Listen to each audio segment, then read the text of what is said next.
Dando sequência aos vídeos sobre a DFC, demonstração de fluxo de caixa, nesse vídeo vamos tratar de um modo mais detalhado sobre os métodos de elaboração, direto e indireto, e trataremos também de alguns exemplos.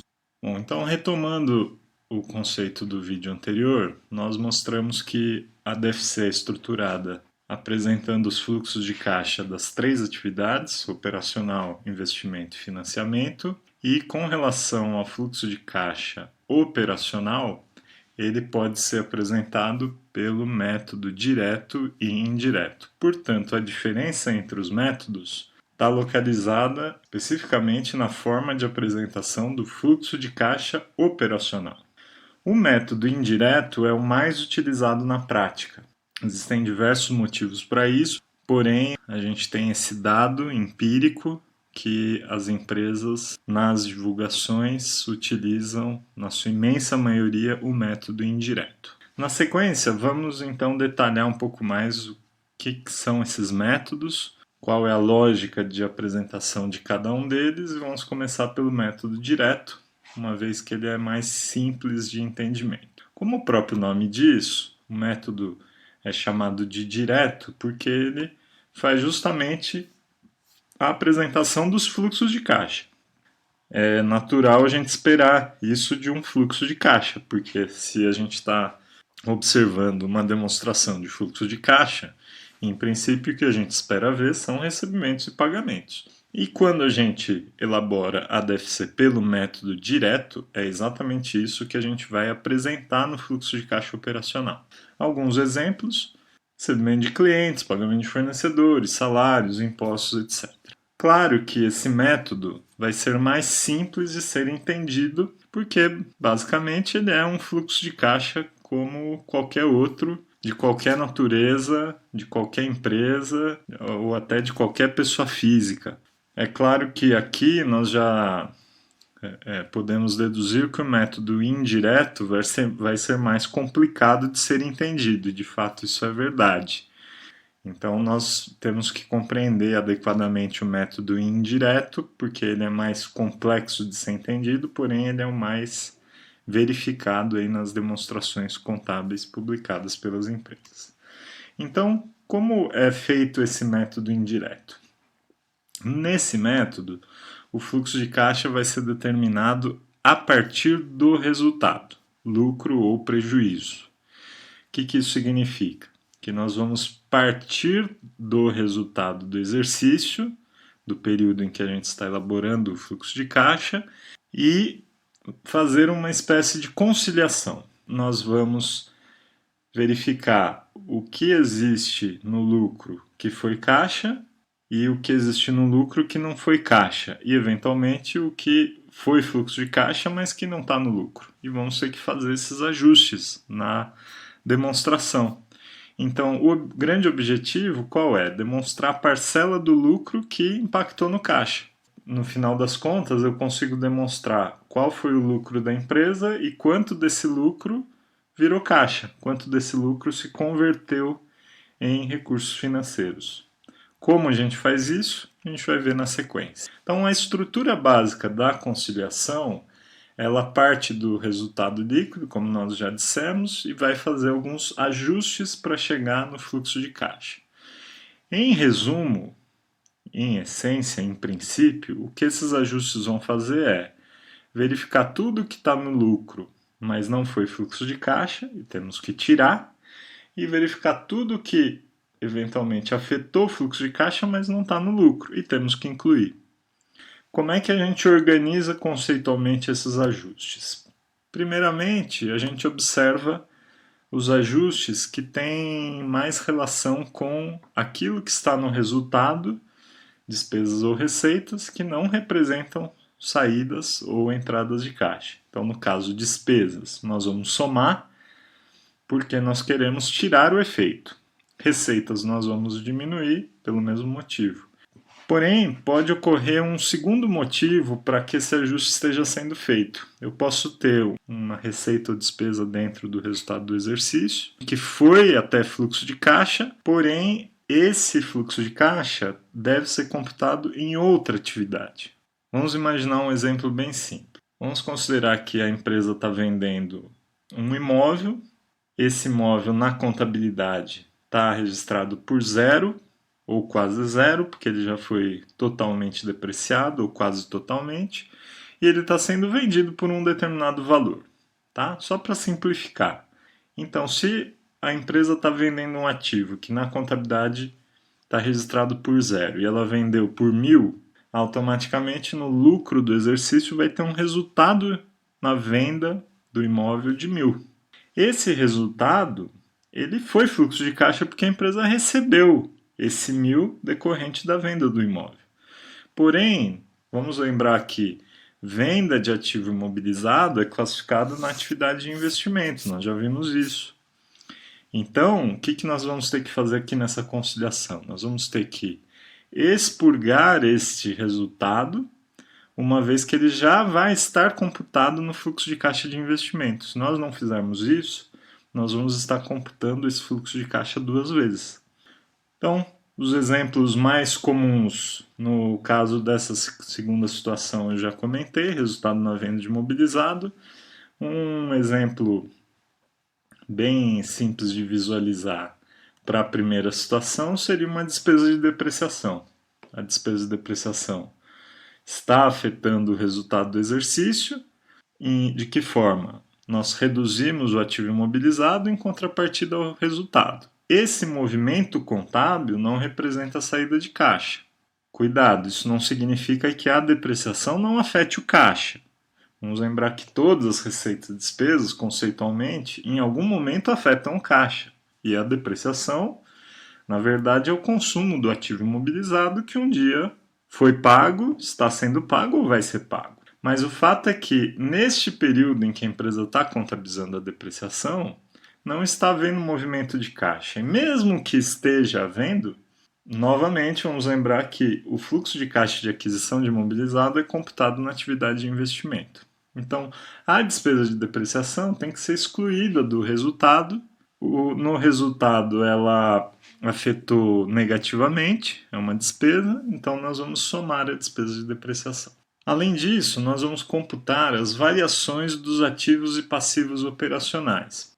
Isso serve porque algumas receitas e despesas estão lançadas pelo regime de competência no resultado, afetam o caixa, mas não necessariamente no mesmo montante em que afetaram o resultado. Por exemplo, eu posso ter vendido uma mercadoria por 1.000, mas só recebi 800.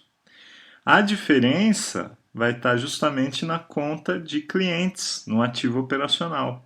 Então, quando a gente computa as variações dos ativos operacionais, o que a gente está fazendo no fim das contas é ajustando as contas de resultado, que tem efeito no caixa, de regime de competência para fluxo de caixa, que afinal de contas é o que a gente quer.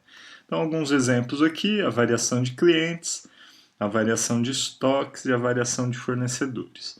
Notem que os sinais aqui são importantes, porque quando a conta de clientes aumenta, por exemplo, o que isso significa? Que eu estou deixando de receber mais do que eu vendi, uma vez que o meu saldo de contas a receber aumentou. Se eu estou deixando de receber, isso tem um impacto negativo no meu fluxo de caixa. Significa que eu vendi mais do que eu recebi. Então eu vou ter que fazer um ajuste negativo. Quando o estoque diminui, o efeito no caixa é o contrário. Eu estou realizando o estoque. Eu estou vendendo um estoque que eu já tinha comprado em períodos anteriores. Então o efeito é bom para o caixa. Eu vou somar. Pensando do lado do passivo, quando eu tenho um saldo de contas a pagar, de fornecedores, salários, etc., se a minha dívida aumenta, eu estou deixando de pagar. Do ponto de vista do caixa, isso é bom. Por isso é um ajuste negativo. Não estou dizendo que é bom deixar de pagar as contas, mas em termos financeiros, quando o saldo do passivo aumenta, o efeito financeiro comparativamente ao lucro é positivo, porque significa que eu tenho uma despesa no resultado que não foi paga. Então, por isso, o ajuste é positivo. Todos esses conceitos nós vamos ilustrar com exemplos na sequência. Então, vamos observar aqui um primeiro exemplo em que a empresa tem um saldo de caixa, e aqui já estamos usando o conceito de equivalentes de caixa. Nesse conceito de equivalentes de caixa, nós podemos observar aqui que há uma variação de 70 de caixa de um período para o outro. Então, este 70 é o que a gente quer encontrar de fluxos de caixa para explicar o que aconteceu com o saldo de caixa da empresa de um período para o outro. Aqui nós observamos também que a empresa tem um saldo de clientes, a empresa tem uma conta de capital que sofreu um aumento e as contas de lucros acumulados ou reservas estão sofrendo um aumento apenas decorrente do lucro do exercício. Então vamos observar a receita de serviços aqui, dessa DRE. A receita de serviços do mês de julho foi 1.800. Quanto dessa receita efetivamente foi recebida? É isso que a gente precisa descobrir. Nós conseguimos descobrir isso comparando essa receita com o saldo de clientes. E aqui uma observação importante é que para a gente não importa muito se o valor recebido de clientes aqui, dos serviços, se refere à venda de julho ou à venda dos meses anteriores. O que a gente quer descobrir é quanto efetivamente foi recebido de dinheiro. Comparando aqui o saldo de receita com a variação de clientes. A gente tem uma receita de 1.800, um saldo inicial de clientes de 250. A gente não sabe se esse 250 continua aqui, se o saldo de clientes anterior não foi recebido, ou se eventualmente ele foi recebido e esse 330 é decorrente de novas vendas do período. Então vamos simular as duas hipóteses. Se a gente imaginar que o 250 anterior foi totalmente recebido, o que isso significa?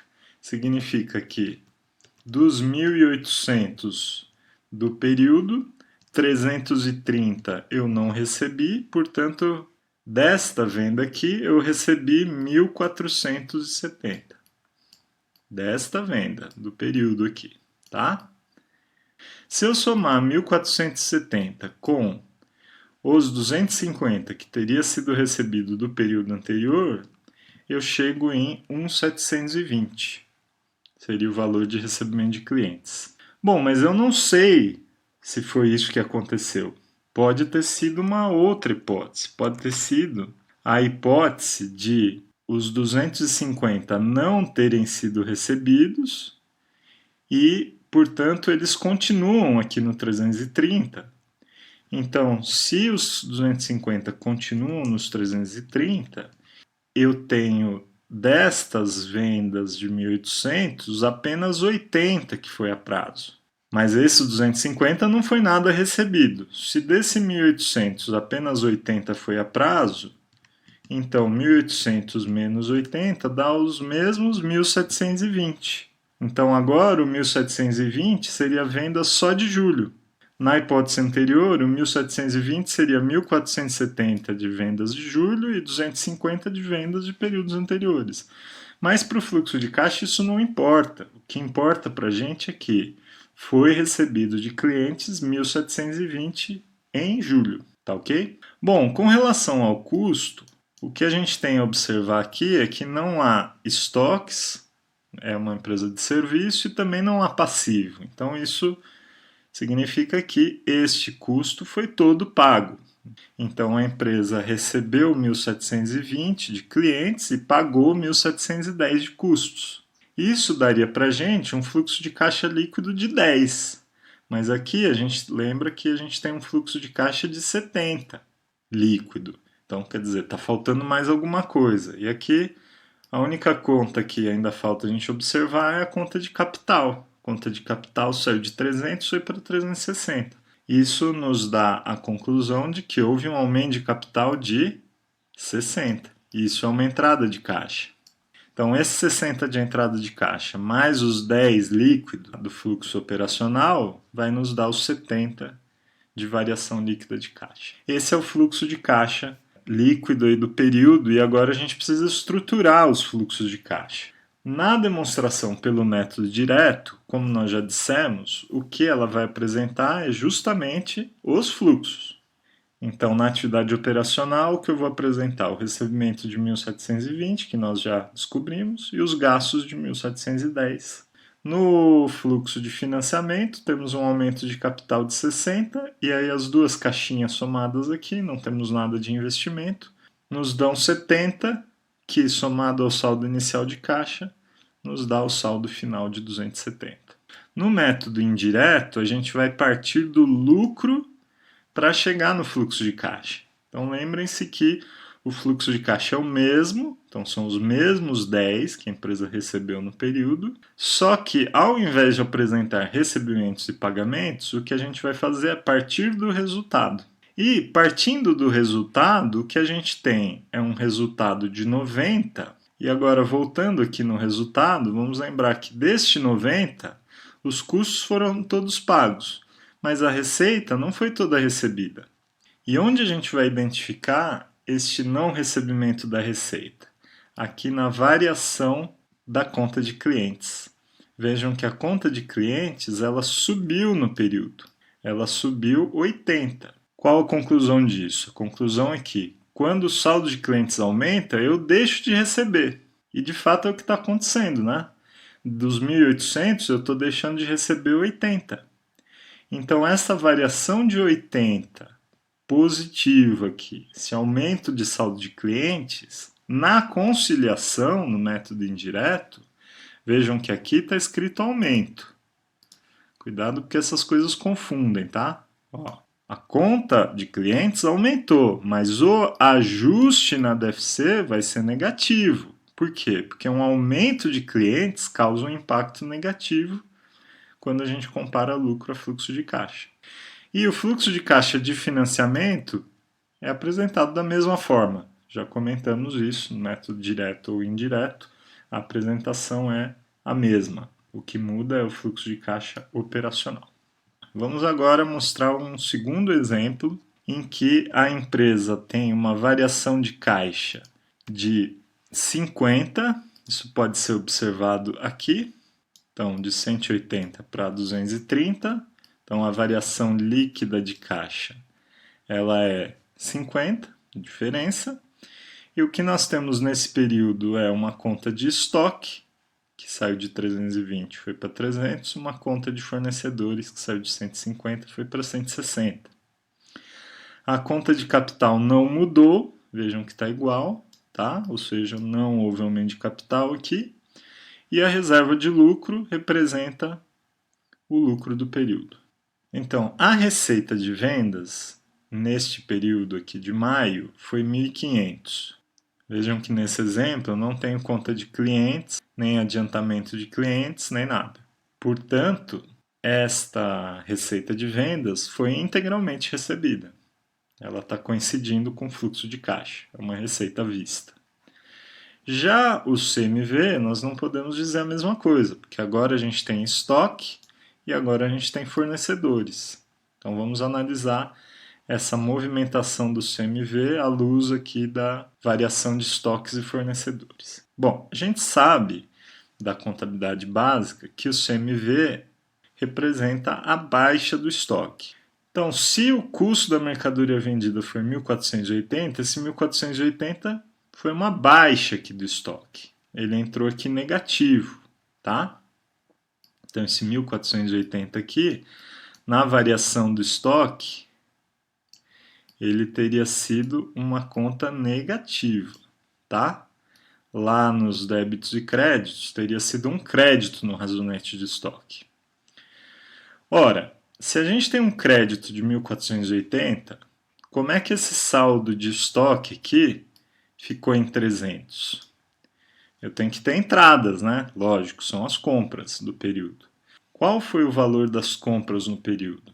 E aqui a gente pode usar várias técnicas. A gente pode usar aquela fórmula já bem conhecida, CMV igual a estoque inicial mais compras menos estoque final.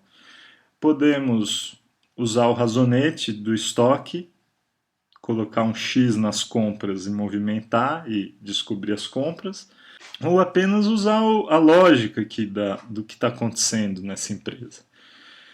A empresa teve o seu saldo de estoque caindo. Se o saldo de estoque caiu, o que significa? Que eu comprei mais ou comprei menos do que eu vendi?